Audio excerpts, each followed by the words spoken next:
ఎన్టీఆర్ కృష్ణకుమారి జంటగా రూపొందిన అనేక చిత్రాలు తెలుగువారిని విశేషంగా అలరించాయి. 1964లో మొదటి 3 మాసాల్లో వరుసగా ఎన్టీఆర్ కృష్ణకుమారి జోడీ కట్టిన సినిమాలు విడుదలై ప్రేక్షకులను ఆకట్టుకున్నాయి.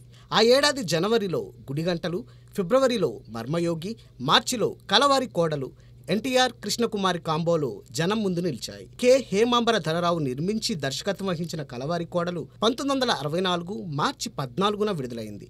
టి చలపతిరావు స్వరకల్పనలో ఇందులోని గీతాలు భలేగా ఆకట్టుకున్నాయి. ఆరుద్ర, కొసరాజు, సి నారాయణ రెడ్డి, నార్ల చిరంజీవి పాటలు పలికించారు. కలవారి కోడలు కథ విషయానికి వస్తే, డాక్టర్ ఆనంద్ తన మిత్రుడు శంకర్ మరణంతో అతని చెల్లెలు లతను ఆదరిస్తాడు.